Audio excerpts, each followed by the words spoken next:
कैसे हैं आप सब। आशा करती हूँ आप सब अच्छे होंगे। रीना देवी ब्लॉग चैनल में आप सभी का स्वागत करती हूँ। आशा करती हूँ कि आप सब अच्छे होंगे।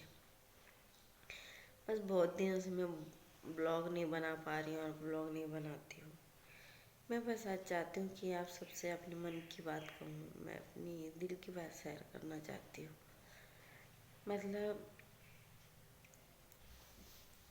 मैं ये कहना चाहती हूँ कि एक औरत को कितना कुछ सहना पड़ता है। मतलब अच्छी हो तो भी बुरी, बुरी हो तो भी बुरी। मतलब जैसे दुनिया का जितना सारा गलती पाप या कुछ भी हो वो तो हम ही लोगों ने उठा रखा है। सारी गलती तो हमारी ही होती है। घर अपने घर में रहो तो पापा मम्मी हमेशा बोलते हैं कि ये तुम्हारा घर नहीं है, तुम्हारा घर तो कोई और होगा, यहाँ तो तुम पराई हो। जब किसी और के हाथ में हमारा हाथ दे देते हैं तो वो भी बोलते हैं कि ये तेरा घर नहीं है, तेरे बाप का घर जा।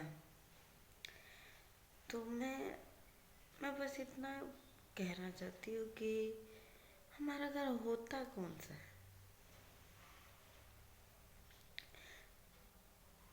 कौन सा ऐसा है जो घर हमारा अपना होता है। और इस दुनिया में कितनी ऐसी औरत है जिसको ये सहना पड़ता है। ये थोड़े दिन पहले ये देख लीजिए, आयशा नाम की एक लड़की थी, उन्होंने के साथ जो भी हुआ होगा। एक औरत हो तो अच्छी तरह समझ सकती हूँ कि घर में शादी होने के बाद कितना कुछ बर्दाश्त करना पड़ता है एक औरत को, बहुत ही ज़्यादा। मेरे साथ ये सब होती है, इसलिए मुझे अच्छी तरह पता है कि कितना कुछ बर्दाश्त करना पड़ता है।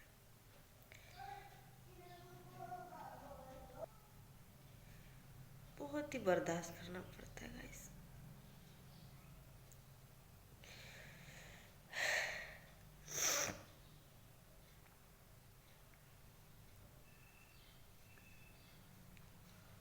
मतलब एक औरत सपना लेके आती है कि चलो माँ बाप अपना नहीं हुआ तो जिसके साथ माँ बाप हाथ बांध देंगे वो तो अपना होगा। पर नहीं, हमें तो ये भी सोचने का हक नहीं है कि हमारा कोई अपना है, क्योंकि हमारा तो सभी पर आए।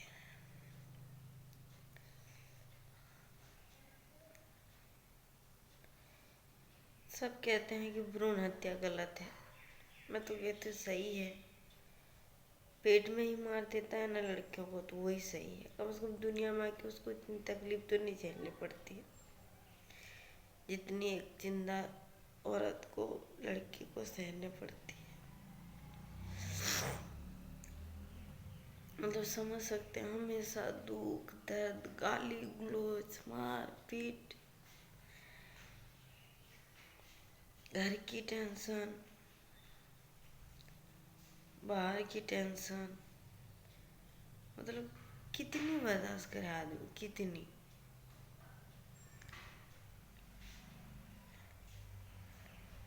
करे भी तो एक हद तक करे। और खासकर आप जब जान जाएं कि आपके आगे पीछे कोई नहीं है तो उस टाइम आप क्या करिएगा। अरे मान ली हम लोग कोई रिश्ता में से निकल भी नहीं सकते, वो रिश्ता में मतलब एक मजबूरी सी हो जाती है, क्योंकि उसमें हम लोग को बन के रहना ही पड़ता है। क्या करें, न रहें तो कहाँ जाए। माँ बाप अपना नहीं, दुनिया में और कोई अपना नहीं। और एक बच्चा होने के बाद फिर वो बच्चा को भी आप नहीं छोड़ सकते किसी के भरोसे। खासकर वो जब कहीं से आए तो वो आपको देख के आपको ही बुलाए, आपको ही ढूंढे, आपके आपके बगैर वो रह भी नहीं सके। तो आप अगर मरना भी चाहें तो आप मर नहीं सकते हैं।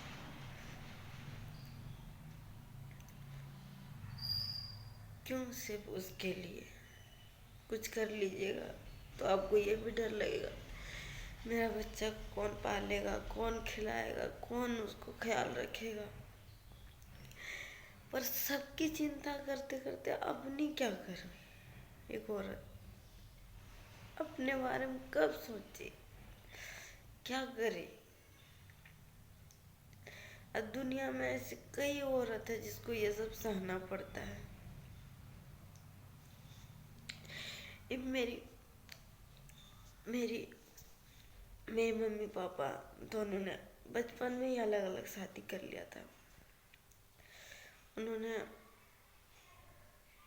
कभी नहीं सोचा कि मतलब मेरे बच्चे पर क्या बीतेगी। जब मैं बड़ी हुई, मामा मामी के पास चली गई, उन्होंने भी मुझे हमेशा दुत्कारा, हमेशा मनहूस, ये वो हमेशा बोला। फिर मेरे पापा, मैं बड़ी हो गई, फिर मेरे पापा ले आए, फिर उन्होंने भी लाया तो उन्होंने भी थोड़ा दिन तो अच्छी तरह से रखा, फिर उन्होंने भी अपना रंग रूप दिखाना स्टार्ट कर दिया। उन्होंने भी मेरी कदर नहीं करी। फिर मैं शादी करके आई,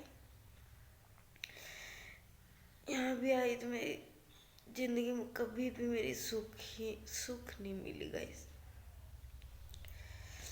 कभी भी नहीं। मैं हमेशा रोती रही, हमेशा। जब से मैं हमेशा रोती, क्योंकि मेरी जिंदगी में हमेशा ही दुख थी। कभी सुख मेरे नसीब में आया